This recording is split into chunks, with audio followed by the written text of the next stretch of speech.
Hello, this is Lee back again for another review. This time I'm going to be looking at volume 45 of Shimmer, Women Athletes. First, just take a look at the wonderful visual art on the cover and the inside. There's the disc, and you can see the always wonderful Mercedes Martinez putting her hand into someone's face. Who could it be? Well, the push button. Oh, it is Athena.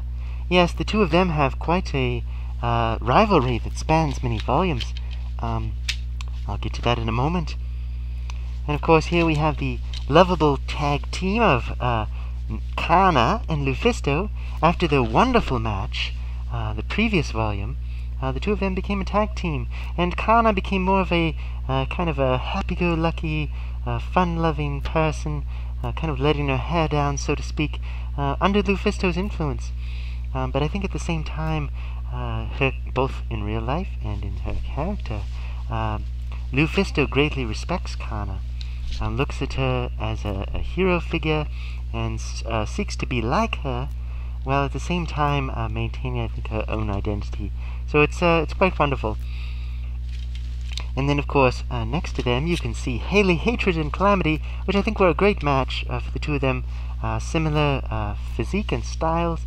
Of course, the French-Canadian wrestler, Calamity, student of Lufisto, and Haley, Hatred, who has spent much time in the independent women's circuit and also in Japan. Just very good. I wish we could see more of her, but anyway, there they are. Alright. Well, just going through the matches. Courtney Rush and Rhea O'Reilly. Now, this was the first time I had seen Rhea O'Reilly wrestle, kind of a stereotypical Irish wrestler. And of course, Irish wrestlers wearing green with red hair, making references to potatoes and things like that. A very old trope, if you will, in professional wrestling. Now, professional wrestling is replete with ethnic stereotypes. I suppose it makes it a little better if the person actually is part of that ethnicity, and it's not done in a manner meant to demean, but kind of to celebrate, to maybe even poke fun at the stereotypes. But there you go. Rhea O'Reilly, good look, humorous, very humorous wrestler. I found many of the international talents bring a great sense of humor to their characters. They can be good wrestlers in the ring, but also just interact with the fans very well. I really appreciated, for example, Brittany Knight with her constant, crowing and catcalling, and Rhea O'Reilly, of course, her catchphrase was, she would say, "Oh, really?" And then the fans would go, "O'Reilly!" Or vice versa. And it was funny because at these live shows, I attended this show. This was a good show. I'll say more about that in a minute. At these live shows, the fans get so excited. Sometimes you will be sitting next to someone and they'll be yelling the whole time, and your ear will be ringing because they've been yelling the whole time. Other fans, they'll be telling jokes constantly. Half the jokes will fall flat. The other half will generate laughter, and you think, well, this person wanted to be a stand-up comedian, and this is what they're doing, getting themselves over with the fellow fans. But there is a bit of a fan community. There are little cliques within that 250 body of, semi-regular fans who go to these live shows. But Rhea O'Reilly may have had some of her friends in the audience. But in any case, even when she wasn't wrestling, if anyone anywhere near the ring said, "Oh, really?" people would yell out, "O'Reilly!" So it was quite funny. Quite funny. Anyway, Rhea O'Reilly versus Courtney Rush. Now, Courtney Rush was starting to come into kind of her comedic phase. She had not fully gone full-blown that way, but she kind of came out of nowhere as this rising star, this young athlete, this underdog who was going to do everything she could to win, to become a star. She kind of has her little goofy moments, her little dance moves, her gestures and things, and she kind of mocked Rhea O'Reilly with this kind of a St. Patrick's Day joke and things like that. Ray O'Reilly didn't think it was funny, and they went back and forth. It was an okay match. I think the personalities were great. The wrestling was okay. But both of them, I think, have had better matches than this. This was kind of an okay. It was, as an introductory match, it was fine, because I did not see Ray O'Reilly's Sparkle debut. I was not there at the live show when that took place. But this was alright. And at this time she had red hair, later she would have blonde. Veda Scott and Shazza McKenzie versus Melanie Cruz and Mina Labra. Now, Melanie Cruz and Mina Labra I've talked about before. Two very large, tall, powerful-looking, very threatening-looking women. And together, you would think they would be the greatest tag team. It would be like having Andre the Giant and Big Show together in a men's match. But I feel as if they just come across as bullies. Now, the bully, the classic bully stereotype is the big kid who intimidates and threatens the easy targets, the small child. They'll pick on the other children, challenging them, pushing them around. But once they meet with resistance, they're wimps, they're cowards, they're easily defeated, easily outsmarted. They might fight dirty, but they can be overcome. And I suppose that's a good message to send to young children, to say, stand up for yourselves. Many of these bullies are, in fact, cowards. Otherwise, they would pick on someone who could fight back. But they always look for those targets of opportunity. So within wrestling, I think it's a well-worn cliche. Certainly, Veda Scott and Shazza McKenzie both come across as lovable goofs, as being very clumsy, and some of that, of course, going back to, well, at other times they were much more clumsy, let's put it that way, falling down as they'd run to the ring and so forth. Veda Scott, not one of my favorite wrestlers at this time, very new to wrestling, very green, as they say. Shazza McKenzie, I just hadn't seen enough of her. She just seemed a little bit generic. I will say that Shazza McKenzie, when I saw the PWWA Shimmer title defense at an Australian promotion outside the United States, obviously, Shazza McKenzie was much more beloved by the fans, and I think having that support, she was able to, I think, be herself. And it's possible that when she's wrestling her own style in her own environment, she's much better. But when she plays this character, this kind of amateur, kind of scared that she's going to get hurt kind of character, sort of a little girl jumping into a wrestling ring and, oh my gosh, what have I done? It just doesn't have the same appeal. I think they're just trying something different. But overall, I thought this match was not that memorable. The matchups were great, but I think the match itself could have been better. But there you go, something a little different. Moving on. Leon versus Sarah Del Rey. Sorry. Next, we have Leon versus Sarah Del Rey. Leon, of course, was a wrestler that we were introduced to, a Japanese wrestler, so a Joshi talent that nevertheless seems to have taken an inspiration from the Mexican luchadores. Very high-flying style, a lot of off-the-rope, jumping off the post moves, very fast, wears a mask. She partners at times with Ray, R-A-Y, also known as Lynn Byron when unmasked. But the two of them are kind of these masked high flyers. Leon, I think, she was more portrayed as a kind of a tiger, kind of a lion, kind of a monster, whereas Ray was more like a superhero. But anyway, Leon, very devastating looking move. She puts her opponent into the corner post, and then she does a running shoulder charge and kind of like lifts off the ground as she slams her shoulder apparently into the midsection. Looks very painful. So certainly not someone to be messed with, despite her small size. Seems to pack a lot of power. And I don't feel as if the fans maybe gave her as much credit in terms of cheers, but I greatly appreciated seeing Leon in action.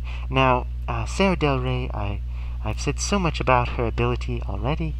Of course, still playing the bitter heel, who nevertheless can back up all of her bitterness with amazing violence. She knows the Joshi style well, and I think it was a good matchup. She is a larger wrestler than Leon, but the two of them evenly matched in their own ways, and well worth watching. This is awesome indeed. So, moving on. Davina Rose versus Saraya Knight. Now, of course, I've said in the past that Davina Rose was not one of my favorites. She seemed just like a poor little girl who decided to try wrestling and just gets destroyed by her opponents. Now, she is the lovable underdog, but she just doesn't seem to have that same fire that she would need to win over the crowd and push forth to become a rising star. Now, of course, she has become Bayley and the NXT promotion, which, of course, is the developmental territory, if you will, of WWE, and she has just become the champion. So I'm sure Bayley has grown and developed from her early time in Shimmer. Davina Rose plays the role then of the underdog, of the jobber, if you will, and there's nothing wrong with that. It's just that I guess I didn't desire to see her win. If she lost, I thought, well, of course she lost. Nothing against her, it's just that's her character. But Davina Rose, certainly going against someone like Saraya Knight. Saraya Knight is such a bully, such an intimidating person. I mean, I could feel people were actually intimidated by her as she walked around just scowling at people.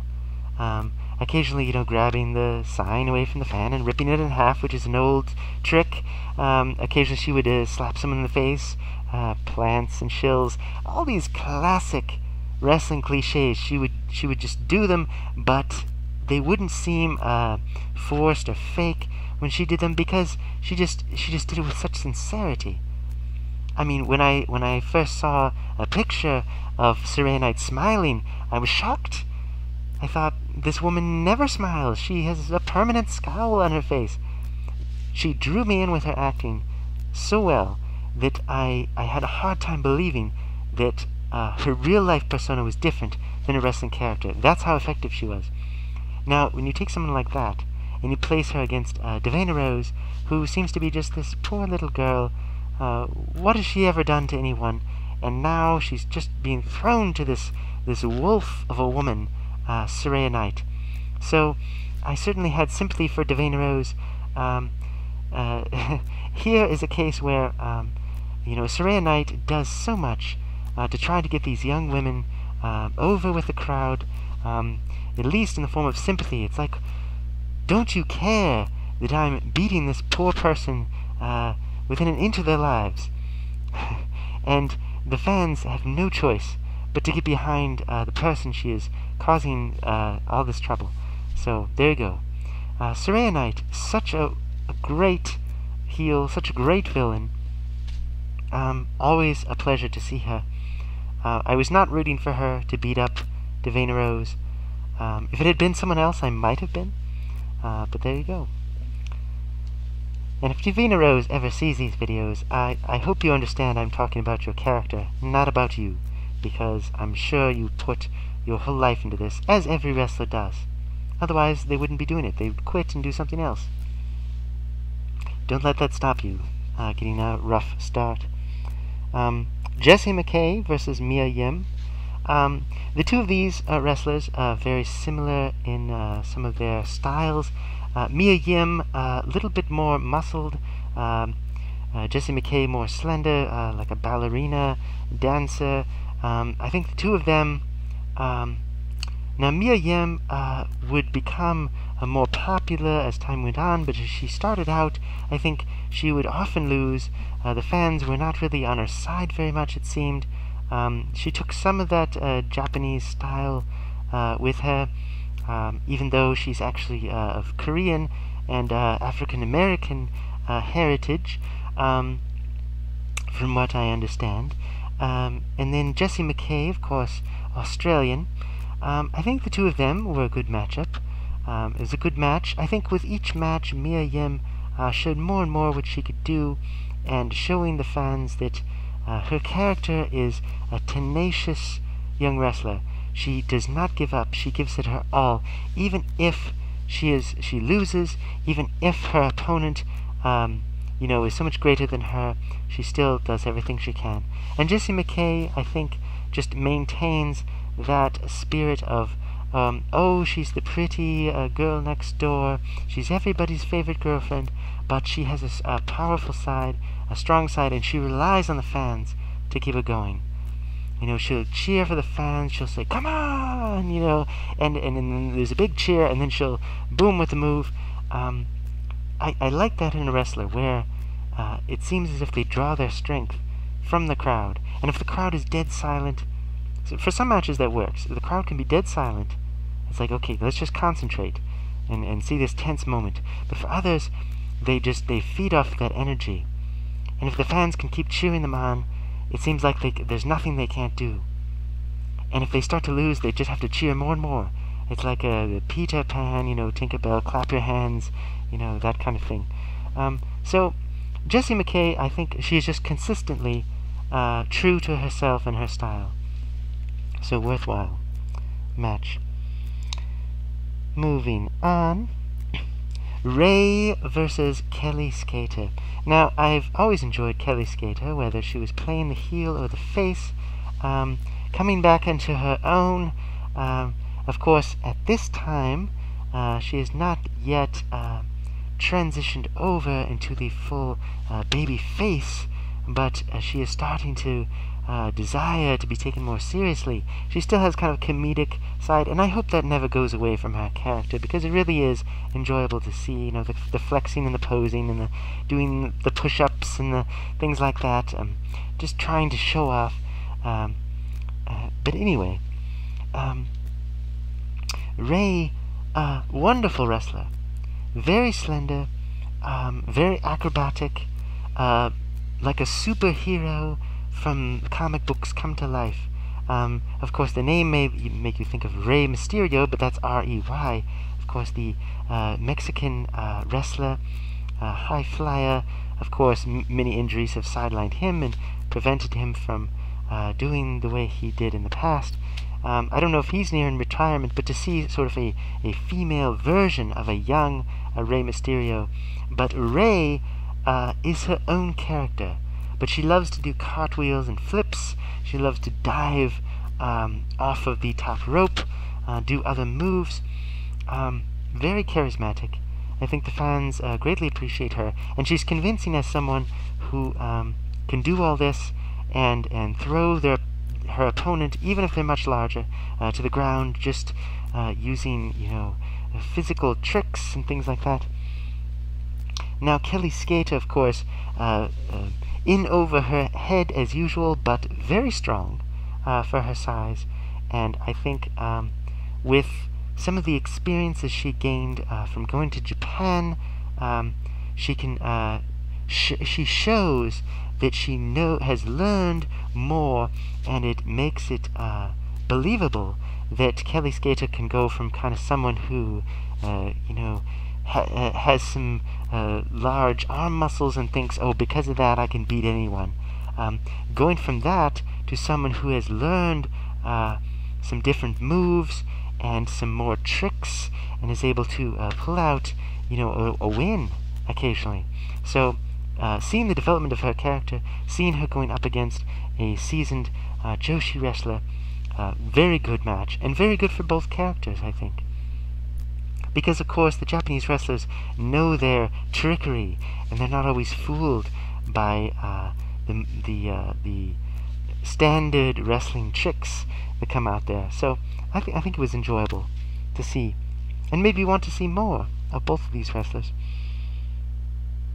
Kana and Lufisto versus Haley, Hatred, and Calamity. Interesting to see Lufisto and Calamity on opposite sides. I'd actually seen a match before this where the two of them wrestled. I believe it was in NCW Femme Fatales, and unfortunately it spoiled me a little bit because the whole match routine that they had, I believe there was a sequence where they, and this happens so often, especially in Japanese wrestling, where of course you have the standard test of strength, where they put up the hand and the two hands and they kind of struggle a little bit, and then it leads into some moves. The other test is the slap test, I call it. I don't know what it's really called, where one wrestler will slap the other wrestler across the face or across the chest, and then dare the other wrestler to hit them back. It looks very strange, but it's kind of this macho, one-upmanship. So they slap the other person, and they say, "Oh yeah," and then they slap the other person, and it just keeps going back and forth until usually someone breaks it up with "Oh, and I tricked you with this kick that you weren't expecting." But Lufisto and Calamity did this back and forth, this slap, slap, slap, and then they get down, and then they kick, kick, kick, and then they're kicking each other in the face. It just goes on and on. It's ridiculous, but they had it down, and so that appears again in Shimmer. And I think if you've seen it for the first time, it's very impressive. If you've seen it before, you think, well, they're going to do this again. So hopefully they'll throw something else different next time.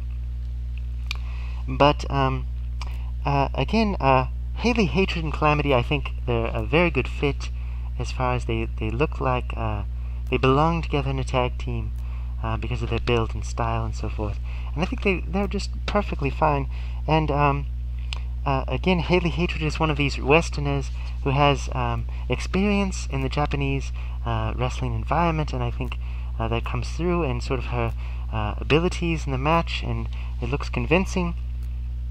The same thing with Lufisto, of course, another Canadian wrestler, but very much an obsessed anime fan character, and she is with her hero, Kana, who Kana, of course, greatly appreciate. So the two of them thrown in. Of course, Kana is influenced by Lufisto in doing some of her cheating, kind of uncouth tactics at times, which I sometimes feel are as if beneath Kana's character. I feel she is much more, I appreciate her much more as the serious, fighter, more like an MMA fighter. I like that character better. But the fun-loving, whimsical Kana, I think is still good. Later on we'll see her, donning, scary face paint and things like that. That Kana is entertaining as well. I think she's a woman of many talents. This particular time where she and Lufisto are together, they're both great wrestlers, and they make a good tag team. I don't know if I appreciate the gimmicks as much, but seeing them together in the ring versus two worthy opponents is a good time for all. So there's that. Christina Von Eerie versus Portia Perez. And at this time, I think when I was just a criticism, but this was kind of luck of the draw. At this particular show, this was my second live Shimmer show. Where I was sitting, the seat I chose, I could have actually chosen several different seats because I had a general admission ticket. I wasn't going to pay that much, and of course the tickets sold out so quickly. But I think general admission is nice because you can sit wherever you want, and you're still very close to the action, very close to the ring. Like I said, you can almost reach out and touch the edge of the apron. It's so close. Well, where I was sitting, there was a cameraman who kept moving in front of my field of vision. And it was like almost always, because I'm sure he knew something big was going to happen, and he would get right there, and then I'm kind of looking around. I was standing on my chair eventually, trying to look above. He would be right there when there was a big spot was going to happen. There he was, in my way. Oh well. At least he got it for the DVD, right? Anyway, at times that was very annoying. But there was a moment, I think, when I think it was this match where it must have been Portia Perez then, who came off the top rope and missed and didn't hit Christina Von Eerie at all, and yet Christina Von Eerie still fell down. And that's one of those tricky things. It's like in the theater when somebody messes up and you have to ad-lib, you just have to go along with it. And usually in the editing they can fix that. They can take it from a different angle where it looks a little better and it doesn't look so silly. Other time it's one of those judgment calls in the moment. The wrestler would either have to say, "Oh, you missed me, and now I have to do this other move that I wasn't planning on, and hey, let's ad-lib our way through the rest of it," or they just say, "Well, it was supposed to hit me, so I just fell over." But from where I was sitting, even though it wasn't a good spot, it looked like she missed by a mile. So that can happen once in a while. Even the best wrestlers will have those moments, but it kind of ruined it for me at that moment. So anyway, Christina Von Eerie, perfectly fine as a wrestler.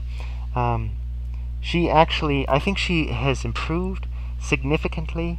The last few times I've seen her, I think she's been much better than when she first started with Shimmer. So she's definitely learned a lot. And her style, her selling, all of her in-ring work has greatly improved. And the haircuts are fun. There's more to her character. I think at one point when she came in, Sarah Del Rey mocked her and said, "You're just a stupid haircut." And at that time, I guess we didn't know much. She had the character down, but the in-ring work we hadn't seen, really what she could do. So she's definitely improved. But at this time, she was still a little rough around the edges, I felt. Alright, moving on. The Shimmer Tag Team title match. Ayumi Kurihara and Ayako Hamada versus Alice in Danger and Leva Bates. Now, the two of them, Kurihara and Yako Hamada, wonderful, wonderful wrestlers. Two Joshi talents. Of course, Ayumi Kurihara now retired. At this time, of course, still going strong with her high-flying abilities. Of course, her good looks, her just overall tenacity, and even her vicious side, which so many Joshi wrestlers possess, that talent for turning from, kind of a heroic person to, whoa, that person's a little scary, they're kind of out of control, I don't want to get on their bad side kind of thing. Like, what are they going to do? I almost feel sorry for their opponent. That kind of switch that they can turn and then come right back. You can have two Japanese wrestlers fighting, and maybe one of them is good, the other is evil, but at the end of the match, they can still shake hands and be friends. It's almost like, I respect you as a warrior, and we've been through this war together, and the battle is over, so we're friends now. It seems very strange, but the match can progress in such a way that you believe that is true, that makes sense. Now, of course, Hamada, very talented wrestler, larger than a lot of the other wrestlers, but consistently good, and occasionally she has those comedic moments. She and Kurihara, of course, they take every match seriously, no matter who their opponents are, but I just do appreciate those moments of humor where Hamada, in her deadpan way, will just kind of make some joke or some comment. Now, in this particular match, we had Alice in Danger and Leva Bates, of course, kind of like almost like a mother and a daughter, even though they're not in real life, but almost like a mother and a daughter, a teacher and mentor.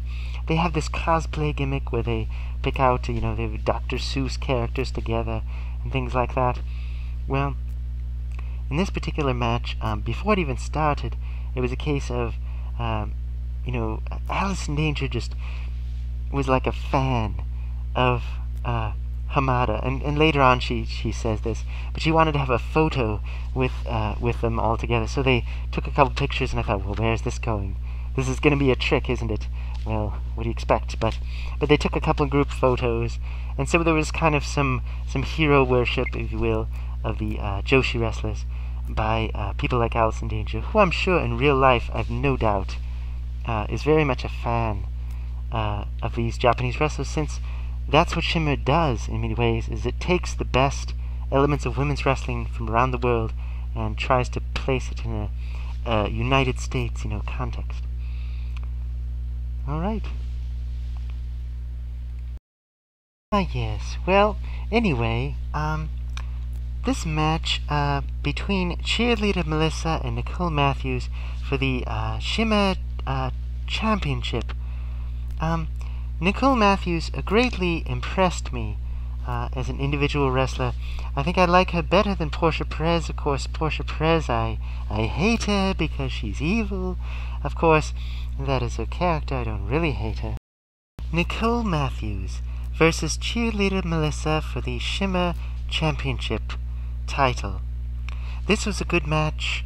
I know I say this with most of the matches because they are good. I consider them of quality. But Nicole Matthews, in her role as an individual wrestler, a solo wrestler, I like the way this is done in Shimmer with these two. For example, very often the cliche in wrestling is that you'll have two unknowns who will come in as a tag team. Then the tag team will break up. Usually the two of them will become jealous of one another. Something will cause them to fall out. Sometimes another character will instigate a rivalry, and the two of them will break up and become solo wrestlers, and usually one of them will become a huge star and the other will just fade away into obscurity. That's kind of the cliche. Well, with the Canadian Ninjas, for the most part, it seems as if Portia Perez and Nicole Matthews are just their friends. They are each selfish and egotistical. They cheat constantly, and yet they seem to have just a loyalty to one another. I guess because they can help each other win. And so they will form their tag team, but they will also wrestle individually and are very good on their own, but they can rejoin their tag team just about any time. More recently, there have been a little bit of feelers in recent stories of, a rivalry between them. Some of it is to explain why maybe one of them can wrestle but the other can't in that particular show.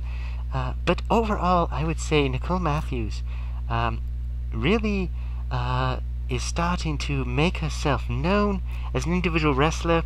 I greatly enjoy her whiny voice, her catcalls to the crowd. She certainly plays her character well as this unlikable, annoying person who nevertheless has wrestling skills. She is not completely reliant on cheating. And so for her to go up against someone like Melissa, who at this time, was not a full-blown villain, but rather, a beloved, heroic wrestler, having come back from the dark side to become, a sympathetic champion.